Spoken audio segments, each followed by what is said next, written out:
Welcome to Spiritual Psychology. My name's Renee Lavallee McKenna, and I bring my 30-plus years as a recovering addict, ex-crazy person turned therapist and shamanic healer to bring you snackable teachings on psychology, spirituality, and all things personal growth. And today I want to talk about spiritual bypass. Spiritual bypassing is when we use spiritual ideas and practices to sidestep or avoid facing our unresolved emotional issues, our psychological wounds, and our own underdevelopment. John Welwood, a Buddhist teacher and psychotherapist, coined the term spiritual bypass in the 80s. And it really points to the shadow side of spirituality, consciousness work, and personal growth work in general. Spiritual bypass is a kind of benign term for something that's incredibly dangerous and potentially harmful. Spiritual bypass is responsible for the horrific sexual abuse scandals in the Catholic Church and lots of other spiritual and religious communities. I've had my own experience with spiritual bypass, both as a victim of it and as a perpetrator, and I'll talk about those a little later. A friend sent me a YouTube this week on 3D versus 5D consciousness. That sparked me going into kind of a rant about duality and non-duality and the idea that we have bodies for a reason. I'm all about the evolution of consciousness. And I'm pretty thrilled at the plethora of brilliant, creative, energetic, visionary people actually intentioning the same thing. I feel like there is a wave of conscious evolution happening, and lots of people are surfing that wave. And I think it's part of our natural development as a species, and I'm actually quite hopeful. That said, it is my experience that there is no magic bullet, that evolution, like any growth process, is a process.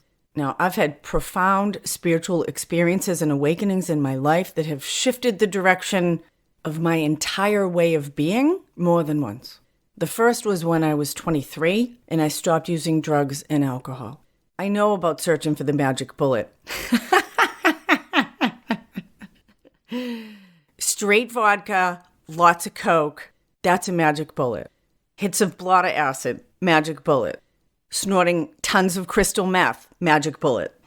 Getting clean was a grace of God, profound experience. I look at it now and it was almost a white light experience, although it didn't feel very white or light at the time.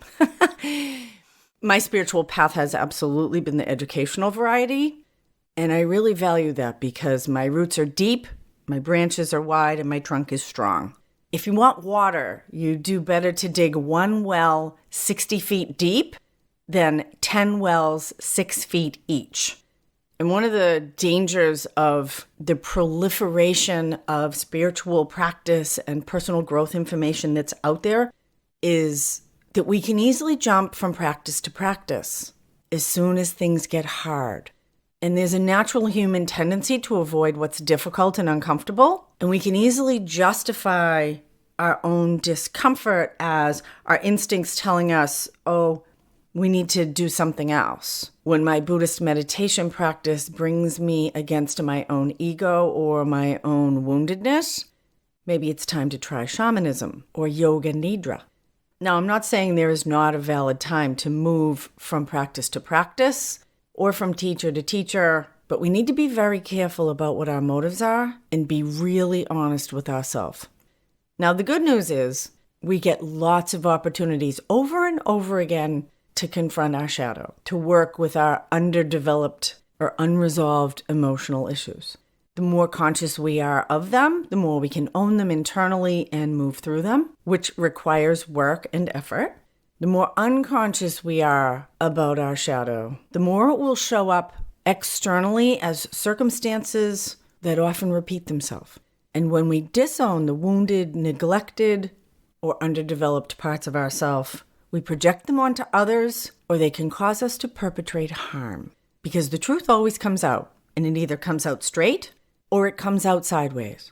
And so if you have a homosexual priest who's completely in denial about his own sexuality because it's culturally unacceptable, and he chooses a celibate lifestyle as a way to avoid or suppress that, all that unresolved emotional and sexual energy can wreak havoc on the young boys in that priest's parish. And then there's an institution, in this case, the Catholic Church, although it can exist in many institutions. The institution has its own institutional spiritual bypassing, a disowning of its shadow, which allows this unconscious or even intentional negativity to fester and proliferate. And because the macro is a reflection of the micro, I believe the best thing we can do is our own personal growth work. And we live in human bodies in a material reality. And that's not a coincidence, and it's not a mistake. I do believe we are spiritual beings having a human experience, but we're not supposed to skip over that human experience. We're supposed to have it deeply. And this 3D, 5D idea that 3D is the material world, 4D is the dimension of time from a physics standpoint, and 5D is an experience of unified reality. It's a higher level of consciousness. And do I believe that as a species, we are evolving toward higher levels of consciousness and complexity? Absolutely. The physical realm we live in has been growing in complexity and diversity since life began on Earth. And from what the physicists tell us, the universe continues to expand. It is obvious in my lifetime, having lived as an adult pre-internet, that there is a quickening and a speeding up happening. And I think that's part of the wave of this evolution of consciousness movement. I follow many teachers in the duality, non-duality circle, which is another way to talk about 3D and 5D. Duality being this plane that we live in, where we have day and night, men and women, love and hate, the yin-yang symbol of opposites. On this plane of reality, those opposites are necessary. The dynamic tension between them is part of the creative force of the whole. Much of my spiritual practice in shamanism, hypnotherapy, Buddhist philosophy, mystical Christianity is about accessing unified consciousness, the larger consciousness system, also known as God. And I think our work as humans, and certainly the work of spiritual practice and ritual, is to bring that higher consciousness into the material plane. And in order to bring it, we need to connect with it. Meditation, prayer, shamanic journey, mindfulness practice, all connect us with this ultimate reality that we are connected on the deepest levels, that our experience of fear and separation is an illusion, that even death is an illusion when approached from a particular perspective. But we do die. Our bodies die. Everything is impermanent on the material plane. Now, there's a philosophical debate to be had about whether that impermanence exists in the non-physical, non-dual reality as well. I actually think that God is evolving too, that it's all a verb, but I probably have to wait until I croak to figure that out. And I might need another 2,000 or 3,000 lifetimes. Who knows how it all plays out. But the dynamic tension of being a human is to seek our own evolution, to experience the 5D, fifth dimension of non-duality, of ultimate reality, and keep our feet firmly on the ground at the same time. That as long as I have a body, I have work to do. I came here with a lot of bags, and I'm still unpacking. And I don't actually see an end in sight, because new things continue to arise as my human experience continues. As I age, as my body changes, I will sicken and die, unless I have a motorcycle crash. Relationships will end. New ones will start. I'll have sexual issues, financial challenges, and these things will happen also to the people around me. I'm a firm believer in flying your kite of your authentic self as high as you can, but you better have your feet firmly planted on the earth or tied to a rock. And make sure the kite string is strong, or it could break or get ripped out of your hands and crash and hit someone else in the head, or smash completely. So there was a period of time early in my obsession with personal growth work when I was compulsively seeking the relief of my own existential angst. and I had just started helping a lot of other people. I discovered the joy of selfless service and the relief it brought me. And so being a compulsive person, I started to spend most of my spare time helping others. My first experience with spiritual bypass. People would ask, "How you doing, Renee?" "I'm great. How are you? Let me hear about you. I'm going to be selfless." My intention was good, but I was immature, ignorant. I hadn't yet learned that as long as we're here, I will always have a shadow, which for me is the danger of this wave of enlightenment. When anybody tells me they're enlightened, a little danger sign pops on. Self-assessing as enlightened feels very much like giving myself the humility award, taking pride in being the humblest. Now, I'm not saying people aren't enlightened. I don't even know what that means because I ain't there yet. I have sat in the presence of some amazing spiritual teachers, and my experience of them is that they were still human.